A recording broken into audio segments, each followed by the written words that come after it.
a very good afternoon to everyone. My name is Dr. Somshila Murthy. I work in LV Prasad Eye Institute in Hyderabad, located in India. And today I'm going to be talking to you about infective scleritis and the difficulties in diagnosis and management. So through this next half an hour to 45 minutes, what I plan to do is take you through the differences of infectious versus non-infectious scleritis, talk to you about the microbiological workup that we need to do for these cases, and discuss more through the case examples about the medical rather than the surgical management. And hopefully towards the end, I will show you a flow chart for infectious scleritis and how to manage especially those very challenging cases. So let's sort of pick up the interest of everyone and look at my first poll question, which is, what is the percentage of infectious scleritis you think exists amongst the patients that present to us? So is it 60 to 75% of all cases? Is it very, very low, that is just 1 to 2%? Or do you think it's about 25%? Or is it lastly 5 to 10% of all cases? So I'll give you some time to answer this question. And well, most of you have got it right. So about 43% of you have said that it's 5 to 10% of all cases.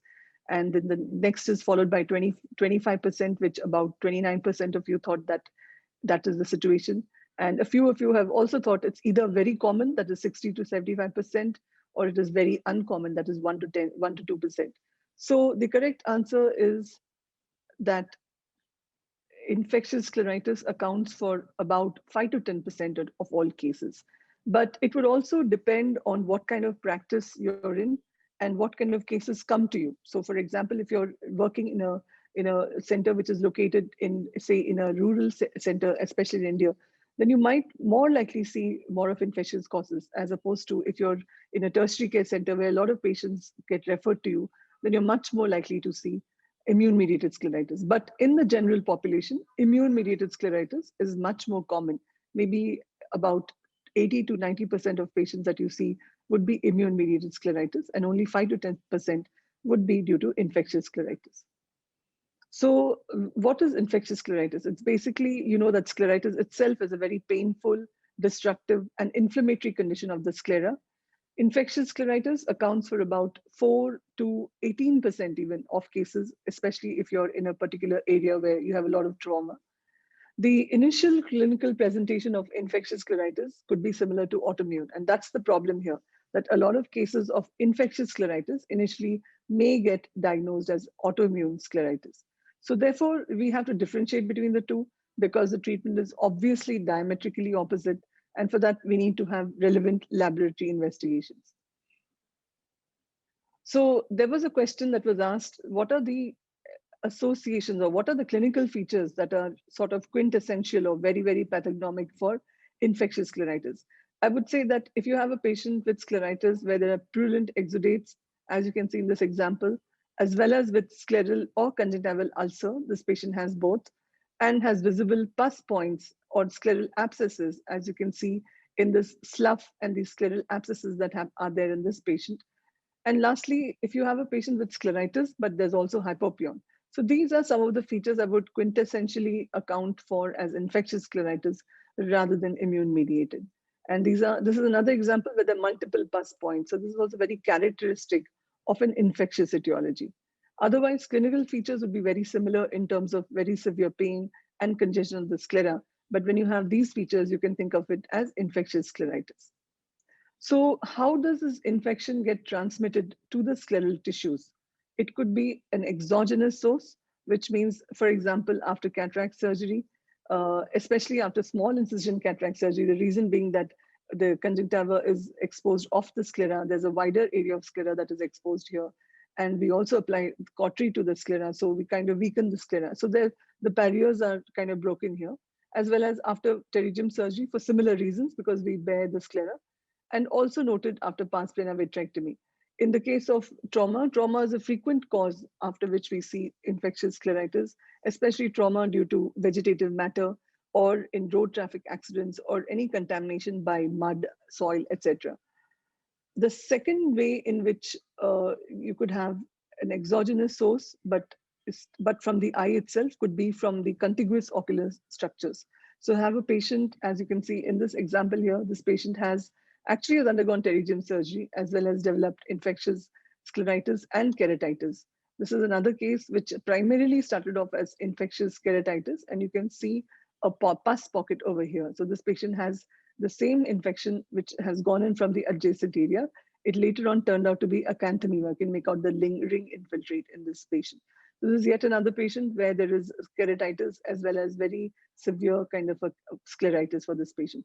So these, especially in these patients, the example that I showed you, it tends to be very acute, suppurative, and extremely destructive.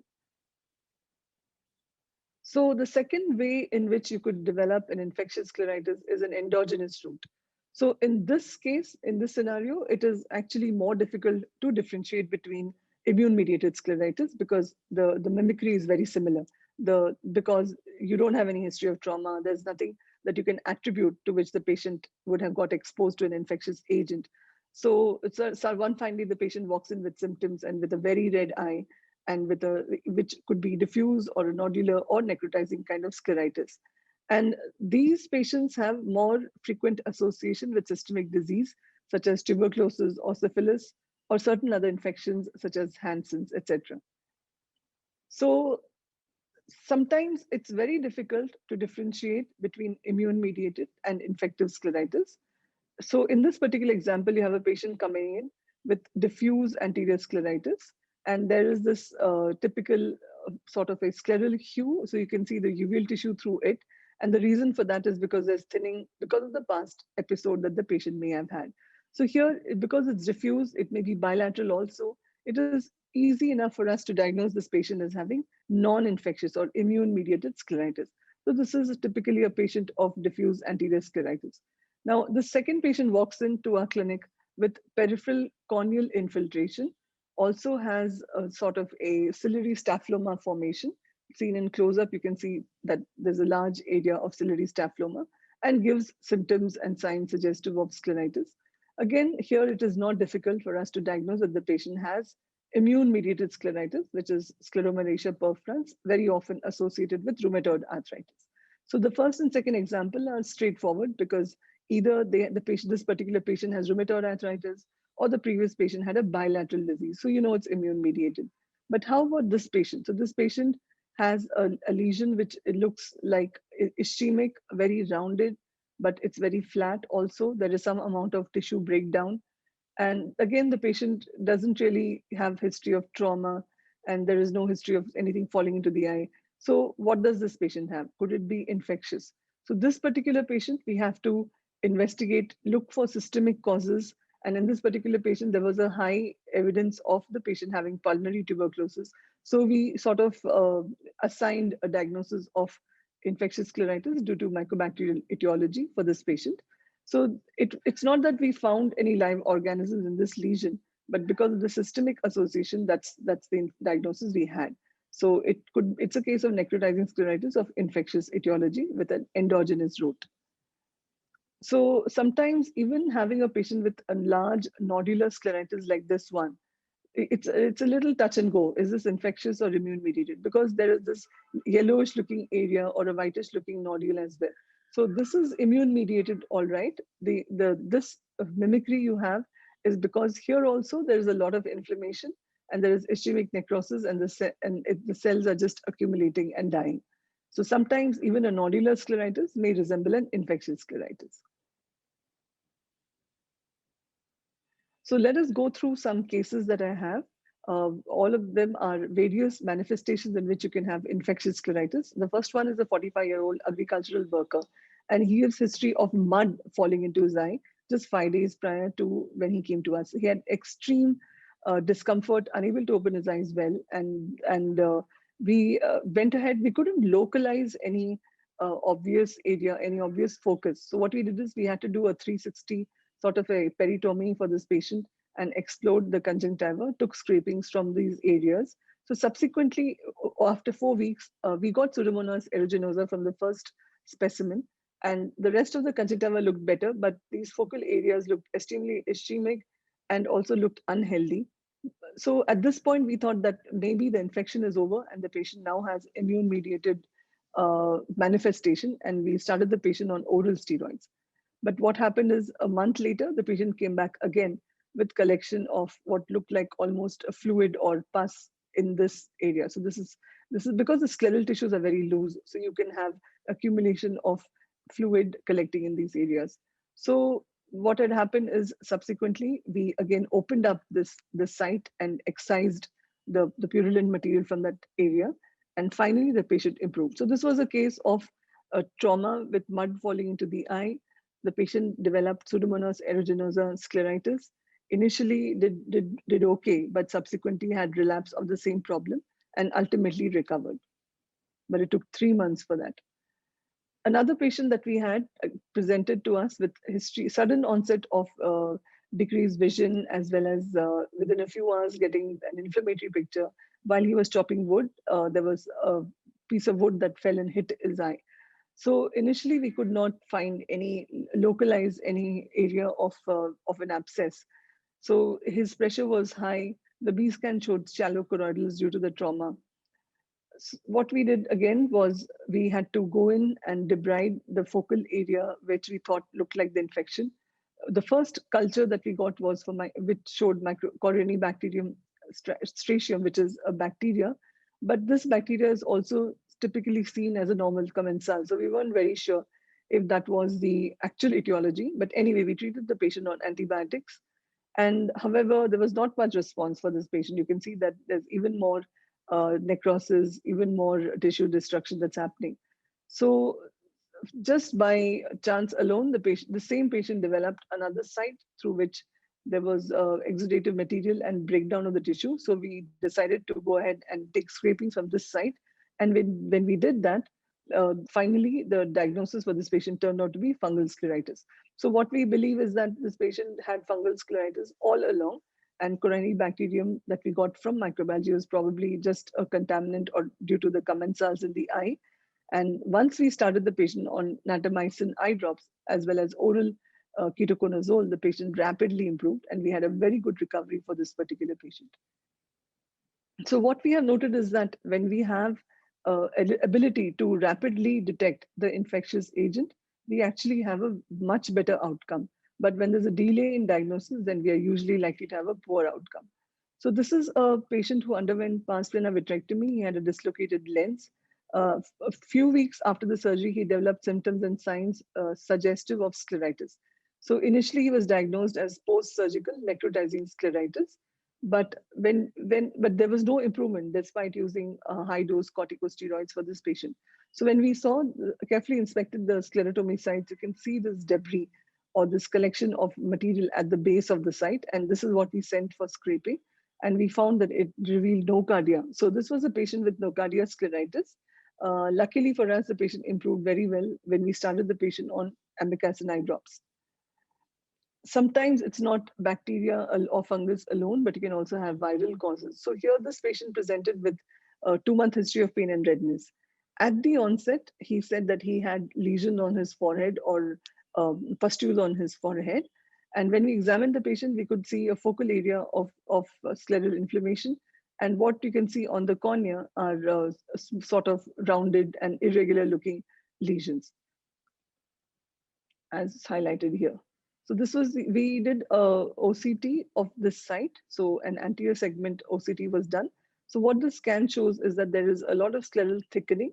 So normal thickness of when you do an OCT is about not more than 700 microns. Here it's about 1100 microns. So this is the conjunctival layer followed by the subconjunctival plexus. So the episcleral plexus is of course a little bit dilated, but most noteworthy is that the scleral tissues below that is showing dilatation and irregular arrangement of its tissue, suggesting scleritis. So subsequently, so based on the history of lesions on the forehead as well as the corneal lesions, we made a diagnosis of zoster scleritis, and we started the patient on antivirals as well as topical steroids, and subsequently the patient resolved very well over the next few months. So that brings me to my second question of the day. we looked at various kinds of infections. So which is the commonest etiological agent in infectious scleritis? Is it fungal scleritis? Is it nocardia? Is it bacterial, as I've shown, or is it viral scleritis? So let's see what all of you think about this. So which is the commonest etiology? All right. So, wow, I have a very, very well-informed and educated audience. So everybody does agree that bacterial scleritis is the most common etiological agent. And about 67% of you have thought that, whereas the house is divided amongst the others. Some of you think that viral and certain others think fungal are the commonest causes. And a few of you also have thought about nocardia. That may be because why I ask this question is because whenever we have a patient presenting to us with a history of trauma, especially of vegetative matter, most of us seem to assume that it must be fungal and start the patient on antifungals. That is not true. Even if it is trauma due to any kind of etiological agent, as I showed in one of the cases that I presented, bacterial scleritis is more likely to be the cause. In fact, in our data, we had close to 70% of our cases were bacterial. And of these, everything, Pseudomonas was the top hit, followed by gram positive, gram negative. So just about a spectrum of all bacteria. So putting that all together, bacterial scleritis is the commonest cause. The next in line for us was fungal scleritis. About 20% of our cases were fungal scleritis. And amongst bacterial, nocardia was actually not such a huge group. It was a fairly small group. And viral cases were really at the bottom of the list. Maybe a viral scleritis may also be underdiagnosed. So this is the answer was bacterial scleritis, as I mentioned. So this is the spectrum of bacteria that we have that can cause that can be the infectious cause of scleritis. And of course, here, although I've put nocardia and mycobacterium and so on, but the question was more for the top 3 organisms, which are these 3. And under fungi, various fungi have been reported to be causing fungal scleritis, but probably Aspergillus is one of the commonest amongst these. Then there has a whole spectrum of organisms that can cause it. We had a case of Acanthamoeba keratitis, which goes into scleritis. And also, you can very rarely get a case of Acanthamoeba scleritis without having the keratitis, but that would be very rare. Viruses, zoster, herpes simplex are the commonest two. And you can even have parasitic infections which can cause scleritis. So just about everything. So I just wanted to go through some more cases and just go through the clinical features as you go through the cases. So this is yet another patient. And what is remarkable about this case and what you would see in many of the cases of infection is this multiple small little abscesses that are noted. So whenever you have a patient with such dense induration, and the patient is likely to have severe pain and so on. So this is a patient who had undergone a cataract surgery before, but with not a great outcome. There was a iris claw lens that was placed. And then the patient came to us with severe pain a month later. So this patient had multiple pockets or multiple lesions, and that is one of the hallmark of infectious scleritis. It's not necessarily that it happens only in nocardia, although in this particular patient, we isolated nocardia. But this is notorious for what you see in fungus, as well as also in nocardia. So for this particular patient, we did the scrapings, but we started the patient on topical amikacin and oral cotrimoxazole. There was a very slow resolution over the next 3 months. We had to persist with therapy. One of the challenges we face for nocardia is also that the drug amikacin is very toxic to the ocular surface, so that after a couple of weeks, it becomes very hard for the patient to tolerate this drug. And also, you cannot really use topical steroids to control the inflammation, because nocardia is known to thrive if you start the patient on topical steroids. So you have to resort to using oral steroids if there is severe inflammation. So in this particular patient, the final result was all this area you see there sort of melted down and became a large staphyloma with not a great visual result for the patient. So coming to a few unusual cases that we may still see, especially in the Asian context. So this is a particular patient who had a 14-year-old girl who complained with recurrent redness and pain for 1 year in her right eye. And the condition kept recurring, getting better sometime, but this time she came to us because it was really worse. What you can see is a sort of a large whitish nodule with the nodule itself looks very flat, but the surrounding area looks chemosed. And the ultrasound biomicroscopy was performed over this area to see if there was any deep penetration, were the scleral coats, were the uveal area exposed, but that was not the case. So it was within the sclera though. So we, looking at this, we decided that this definitely looks like an infectious agent that is causing this particular problem. And we did an excision of that area. Although we tried our best to look for Mycobacterium bacilli, we couldn't find it. But what we did find is a classic Langhans type of giant cell and a lot of inflammation. So in the background, inflammation with these giant cells, which we thought were pretty classical for us to suspect Mycobacterium tuberculosis. So the patient was given a course of anti-tubercular medication, and the lesion itself completely resolved. I'll go to one more case before I just go to the question answer. So tubercular scleritis can present in several forms. You just saw one of them. And if you see another patient with a similar lesion, you could think of this entity. So this is a punched out lesion for a particular patient. And another patient has this lytic lesion, or there's almost like a melt over here with granulomatous keratic precipitates and inflammation in the eye. And both the patients responded. We actually did scraping for this particular patient, not for the second one. We didn't get anything from the corneals, from the scraping from the scleral tissue itself, but both the patients responded predominantly with the use of anti-tubercular therapy. Once we also investigated these patients, we noticed that the patients had lesions in the lungs. So that was very classic for tuberculosis. And these were sort of secondary sites for the infection. So both patients, the ocular lesions also improved just by using anti-tubercular therapy and perhaps with low-dose steroids for these patients. So maybe I'll just sort of answer a few questions and then again go back to the presentation. So some doctor has asked, is it possible to have Pseudomonas aeruginosa without scleritis? So Pseudomonas keratitis without scleritis, sorry. Yes, of course, you can definitely have. Pseudomonas keratitis is much more common. Scleritis, in fact, is very rare. So the answer is yes, you can. The second question is that could infectious scleritis and orbital cellitis are same spectrum of the condition? Yes, in some patients, when you have very severe scleritis, which is, and at this point, the conjunctiva may still be intact. So it will mimic orbital cellulitis. So no, they're not the same spectrum, but it's a mimicker. So you can find scleritis in children very rarely. So children having scleritis is rare. And the most likely etiology in a younger child, I would still think of infectious etiology, especially post surgery. The child has undergone strabismus surgery or something like that. The next question from Dr. Minija is that in viral scleritis without corneal involvement, and patient already has a course of antivirals, do we still need to start a antiviral again? So no, the answer is no. But if there's reactivation, it's probably the inflammatory component. So we might have to start steroids for this patient. So Dr. Dr. Chakravarti has asked, how will we differentiate bacterial and fungal without microbiological tests? So the answer is that it's practically not a good answer, not a good way to go.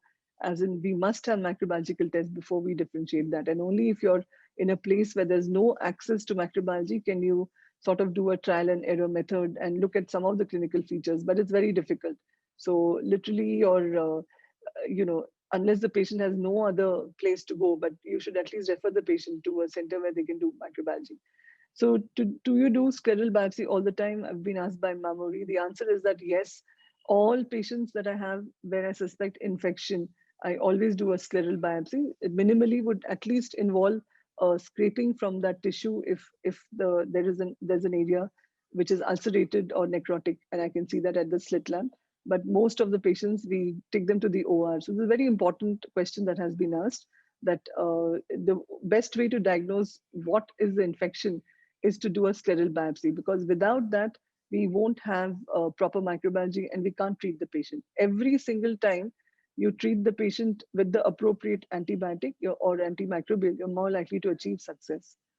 Priya has asked, first presentation, should we give topical steroids or NSAIDs?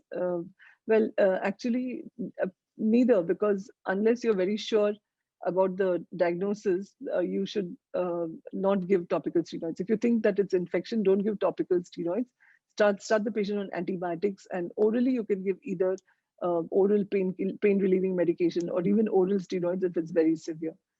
So the next one is scleritis due to dental problems and sinusitis. Answer is I don't know actually. So we often attribute dental abscesses and sinus involvement, but I'm not very sure about that. I don't have a direct that I have a number of patients where we've had these issues, either a dental abscess and sinusitis, and then they came in with scleritis. Most of the patients I've had have not had it.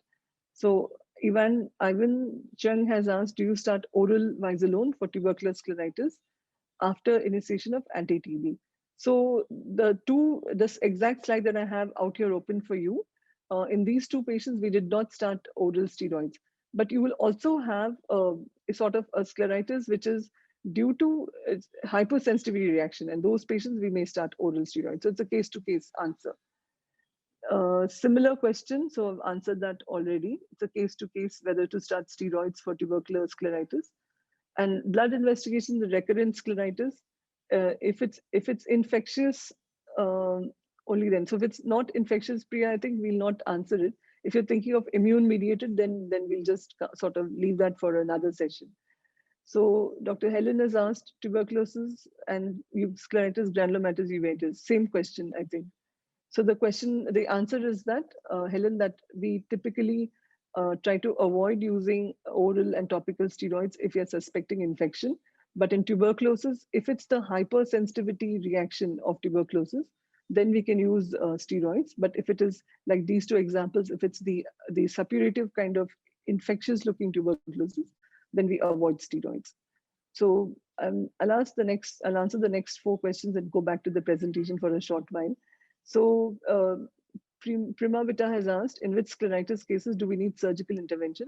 So one surgical intervention is for biopsy itself when you want to get to the diagnosis. So you can call that a surgery. And second one is when you want to do, say there is a lot of tissue necrosis and melt, and you might have to resort either a focal placement of multilayered amniotic membrane or sometimes even patch graft. So those are the only 2 active disease states where we do surgical intervention. So Mohammed panophthalmitis definitely differs from infectious scleritis. Or it could be a very, very bad stage where everything, including all the ocular coats, are infected. So panophthalmitis is different in the sense that first you have intraocular infection, endophthalmitis, which then goes outward. So that's a difference from infectious scleritis.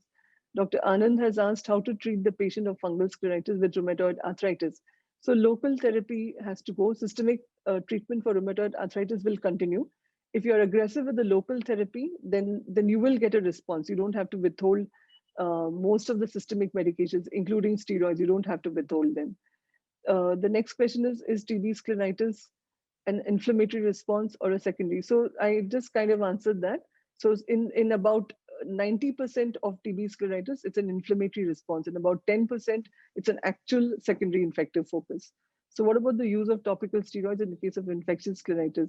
Very rarely do I use it. If I have the answer with me and it's bacterial, and if I have good sensitivity, maybe I might use, but very rarely. Instead, I'd rather use oral steroids for these patients. So the last question at this point is using antifungal medication, antibiotics together in a case of fungal infection. Is that good treatment? Well, you're loading the sclera with too many antimicrobials. So if you know it is fungal, I wouldn't use antibiotics at all. I would use antifungal. So that was interesting and kind of very exhausting. I'll come back to the questions again. Either that or I stop my presentations. I don't know. Maybe I'll just go on a little bit more in my presentation, and then because I have a couple more interesting cases, and then I'll go back to the Q&A. So this was an interesting case of a 35-year-old lady who initially had probably what was episcleritis, and for some reason, finally because it was recurrent, they treated it with posterior subtenon injection. So this white deposit you see here is an injection of triamcinolone, which is given as posterior subtenon.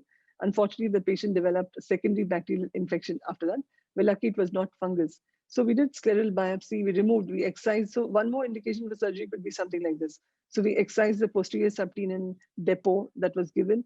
And this initially looks very bad because when we debrided the area, there was a sort of a staphylomatous change that we could see. but we were lucky that subsequently the patient improved marvelously. So this is without the use of steroids. So if that's what I strongly believe, that if you can get the antimicrobial working for the patient, you may not have to use steroids at all. So this is another patient who was a very challenging case, came in and was treated as necrotizing scleritis, immune-mediated etiology, underwent all the workup, including ANC, RA factor, and so on.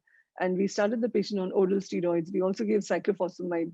Nothing was improving the patient. Maybe the only clue was that the patient had these large granulomatous ketic precipitates right from the beginning. Slowly over time, the patient started demonstrating these small pockets of abscesses. And finally, we did scraping from this abscess and we isolated the patient to have fungal filaments. So we think that it was one of those cases where we didn't know, there was no antecedent history of trauma, but it was fungus as the etiology. Luckily for us that we could salvage this case. And once we started antifungals, we could be a little bit more aggressive. And we ultimately had a good outcome for this patient.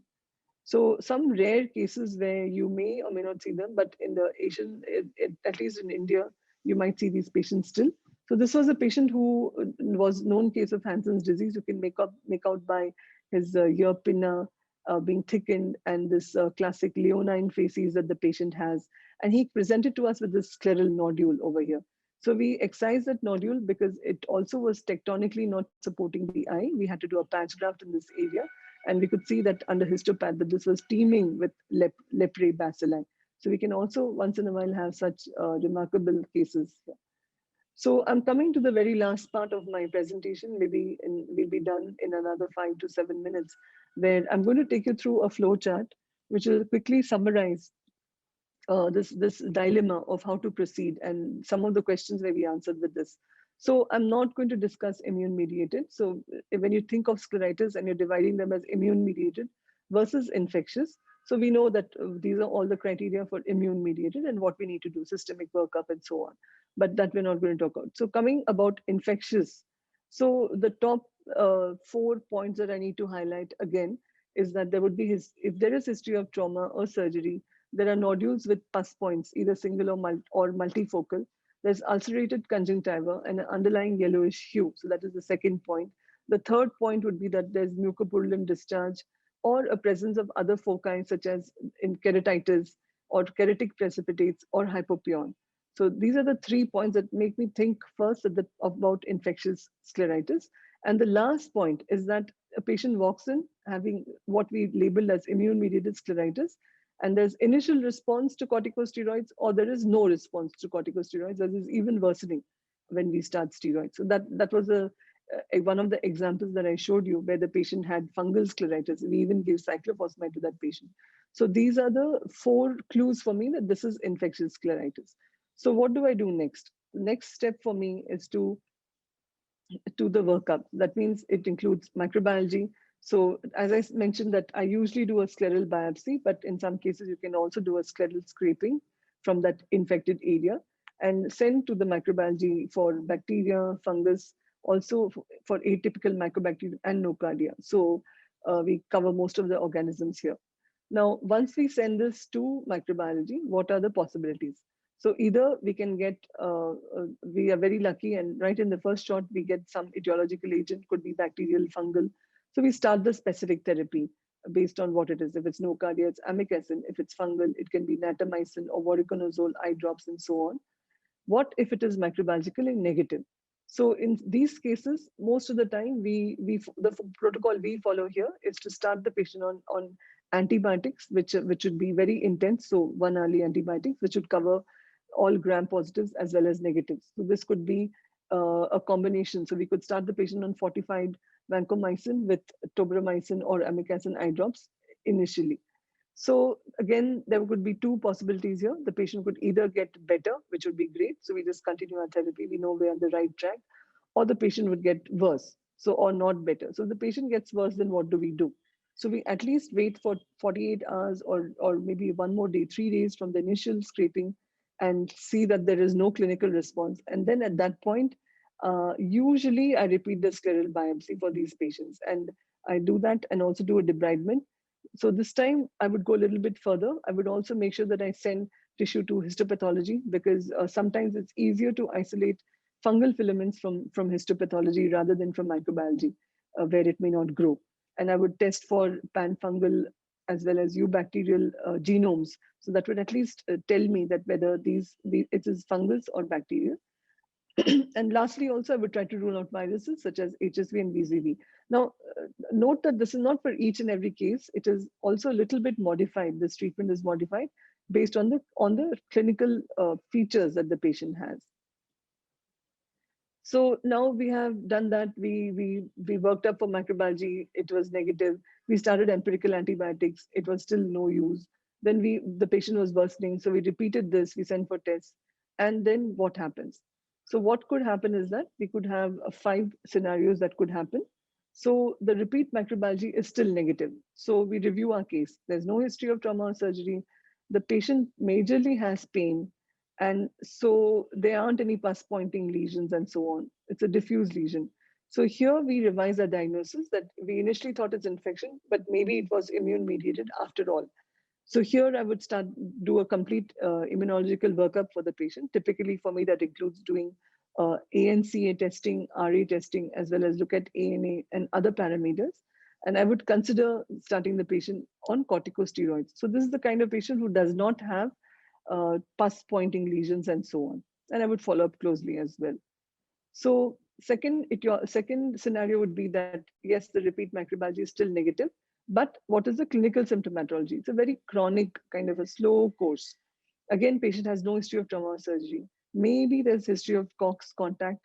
So if this is the way, chronic indolent with COX contact, then I would proceed further to rule out tuberculosis, do a Mantoux or a PPD test, get an HRCT done to look for old lesions, and I would consider a therapeutic trial of ATT for these patients and observe the patient. So the next scenario would be that, again, repeat microbiology is negative, again, trauma, etc. was not there, but may or may not be there. But the patient has a chronic course and multiple nodules and worsening with corticosteroids. So this patient, there was a question that would you start antifungals? So this particular patient, yes, I would start the patient on antifungals, because now the clinical picture has evolved into a stage which is making me think of fungal etiology because of the multiple lesions that the patient has. So another scenario is very similar to starting antifungals, but rather than that, the patient has a waxing and waning course with multiple nodules rather than a chronic indolent course. So here, if I've not started amikacin yet, I would start the patient on amikacin, because this would be the nocardia kind of a keratitis. And especially if the patient has history of trauma, vegetative matter, or surgery, nocardia would be slightly higher up in my differential diagnosis. And the last scenario for me is that, again, the microbiology is negative, the patient has no history of trauma or surgery, but maybe their presence of corneal scars, or maybe not. But in these patients, when nothing else is working and it does not look extremely destructive, then I could try a trial of antivirals. So this is a very sort of a simplistic kind of a way in which I've put it up. In real life, you really have to measure up and see what the case looks like, and kind of try and start treatment based on this. So this particular flowchart is published in Indian Journal of Ophthalmology, so you can look it up if you like. And it kind of helps me sort of always have an answer for what to do next for these patients. So to conclude the presentation per se, so what we have here is that infectious scleritis, what I've tried to tell you is that there are many organisms that can cause, though bacteria is commonest. Infectious scleritis per se is maybe just 1 in 10 cases or 1 in 5 cases of entire scleritis, not that common. And the top etiological agents in history you need to look for is trauma, previous surgery. I forgot to cover that a very debilitated patient with diabetes or other immune compromised status could also have infectious scleritis more commonly than immune mediated. So I've tried to emphasize that we need microbiological identification.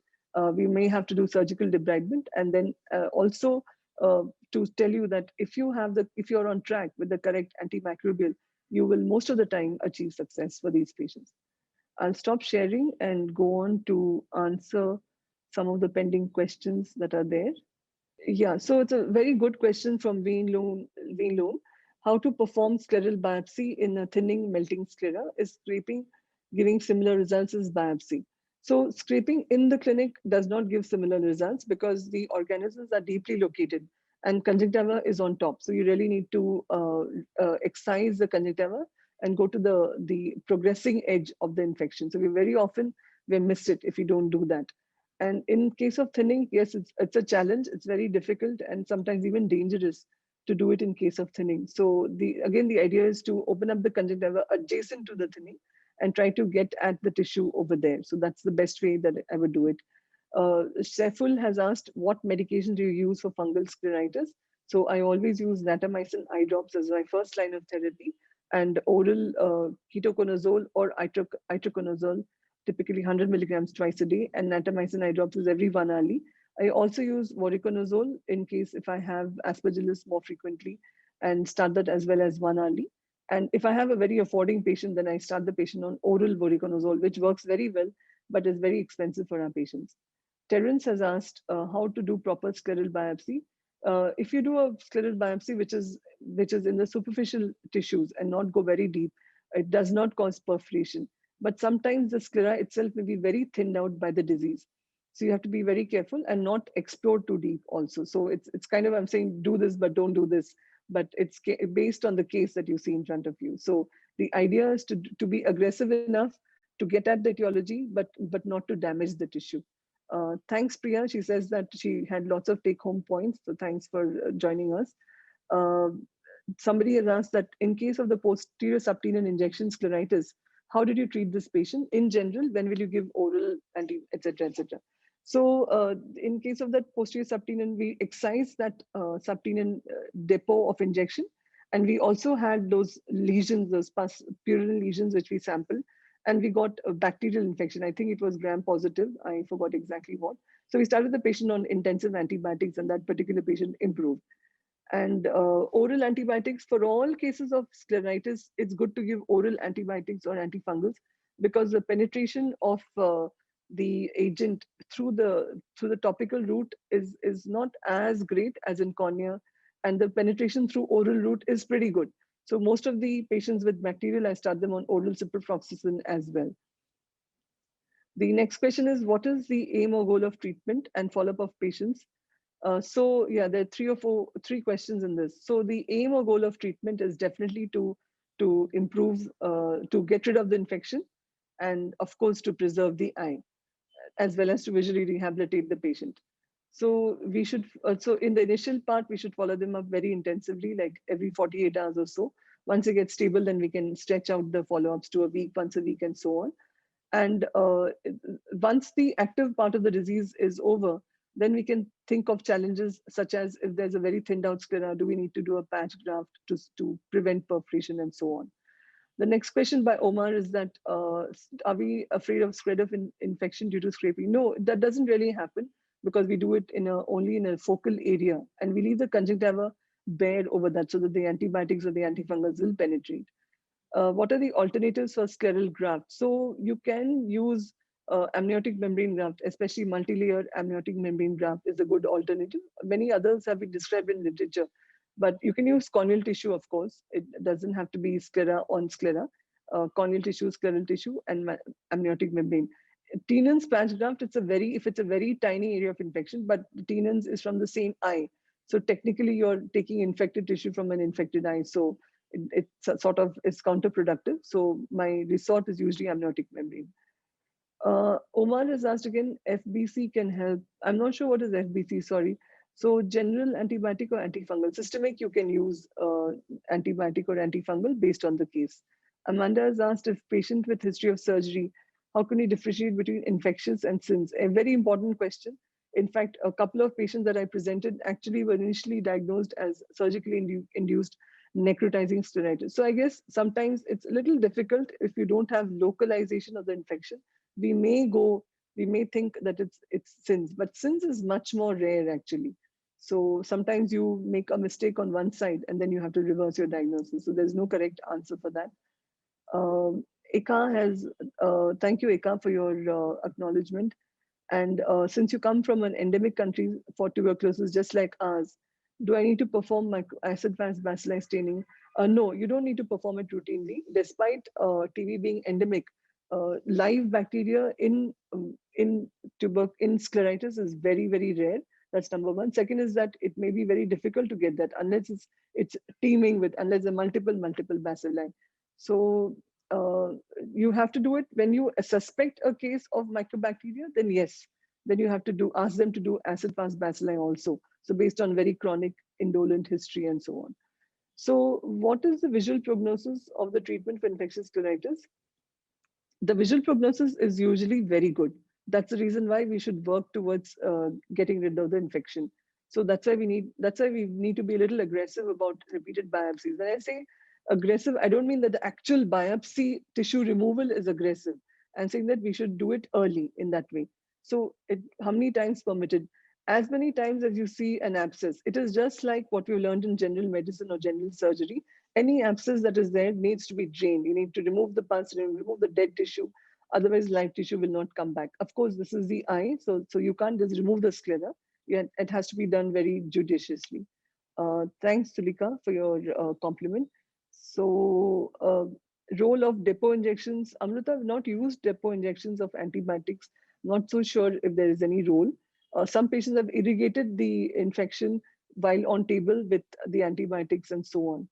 So Ibrahim has asked, in case of reference challenges, poorer access to higher ophthalmic. So never start. So Ibrahim, you've asked whether you should start a combination therapy of both antibiotics and antifungals. Never do that. So see the clinical picture, and if it's trauma or some surgery, always start antibiotics. The reason is that if you're on a right track, you get an answer within 2 days. So if the patient is on most of the bacteria will sort of get killed by most of the agents that we have. Whereas if you start a cocktail, you will not know what is the etiological agent, number one. You will not know when to stop the antifungals. Once you use antibiotics, patient is showing a response, then you know you're on the right track. If the patient is not showing a response, then you might eventually think of antifungals, but don't start in the first instance. Also, one more thing is that fungal keratitis, it has a very slow kind of a chronic indolent course, whereas bacterial scleritis has a much more destructive course. So there's an urgency in starting antibacterials, and antifungals, that urgency is not there. Again, Salome, you've asked about conjunctival injections. No, we don't use any kind of injections. One question about scleral biopsy, if you found other collect. So during scleral biopsy, you might find multiple pockets of pus. So you should, most of the time, you should go ahead, open it up and debride it. Don't leave it as it is because it won't respond and it doesn't cause dissemination. Most of the scleral pockets of pus are actually dead tissue. So right there, the live organisms are less likely to be found. They'll be found about the spreading areas of those scleral pockets. So don't leave it as it is. So should we stop topical antibiotic? No. Well, the question is that before you do biopsy, should you stop the antibiotic? Yes, you could probably. So you wait for, because you're starting doing a repeat biopsy, so you can stop it for a day and then go in with the repeat biopsy. Okay, Omar says that FBC is full blood count. So yeah, sometimes you can do it when you start, before you start therapy. Uh, Lynn has asked, is there a particular minimum time to recover an infectious scleritis? In bacterial, you'll start seeing response very fast. You'll see it within 3 days and 5 days, but it'll take a long time for complete resolution, 6 to 8 weeks or so. In fungal, the same, even if when you're sure it's fungal, the same response will take at least a week or 2 weeks. So it depends on the agent. In nocardia also, you'll see a slow response. So Ali has another question. What is the management of bilateral squamous cell carcinoma with unilateral conjunctival melting due to scleritis of one of the eye in HIV patient? Symptoms were there for a year now. I think it's a very tough question to answer. The most important part is the OSSN, which needs to go ahead and be addressed. So once you do that, if there's corneal melt, you either apply tissue adhesive or you have to go on with the graft. So whatever needs to be done has to be done for this patient.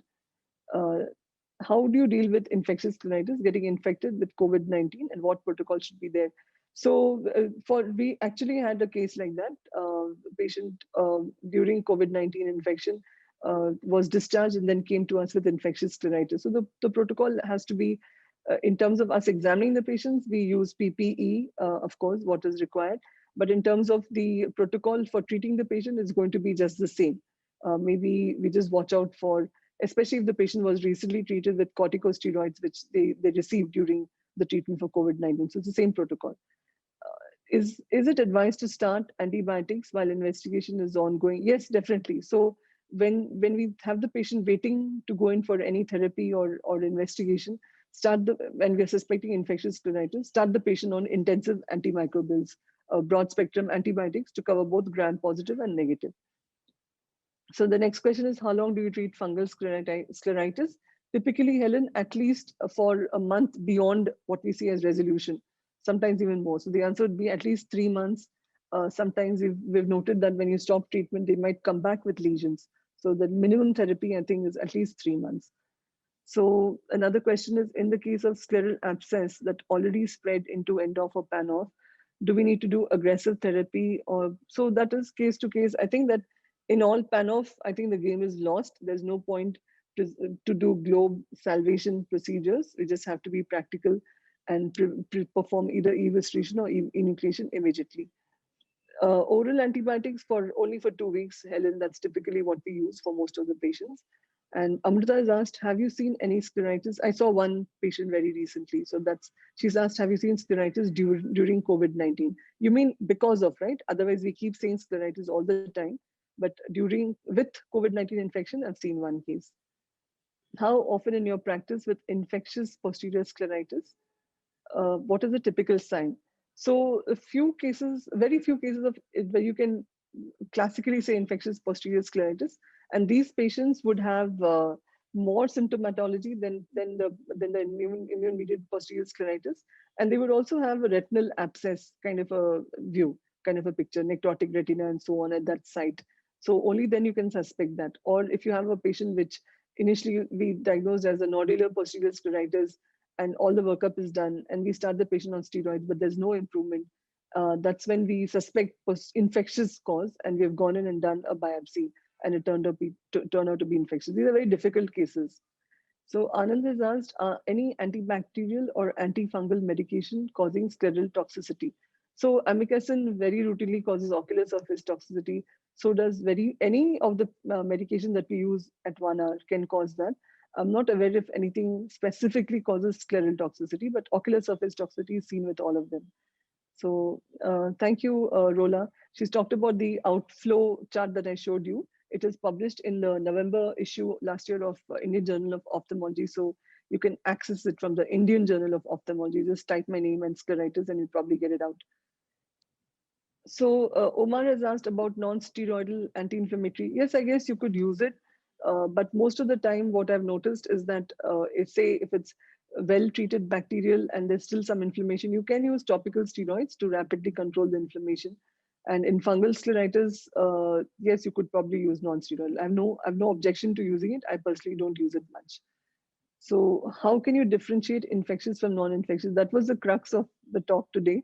So when you saw those cases with 5 features, I said, history of trauma or surgery, or maybe immune suppressed, very immune suppressed, like bad diabetics or certain other causes. Second would be that seeing the multiple pus points or even a single point, but that elevated lesion that you saw in those examples, and presence of kertic precipitates or hypopyon. So these are the classic features that you see for infectious scleritis. So one question, perhaps second last 2-3 questions. When to use topical NSAIDs and when to use topical steroids?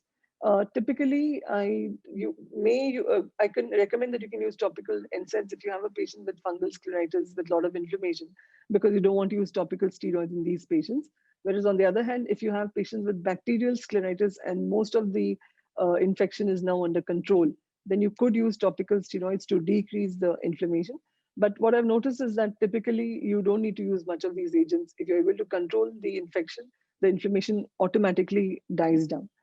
How to manage drug-induced scleritis, say bisphosphonides for, I think that these are very, very rare, Amanda, these cases. I've not personally seen them, but you'll have to withdraw the drug. That's the most important point if you can. Very difficult to do that, of course, based on what they have. So that was really rapid fire webinar. I hope I could answer most of the questions. There were quite a few also asked earlier, which I tried to incorporate into the presentation itself.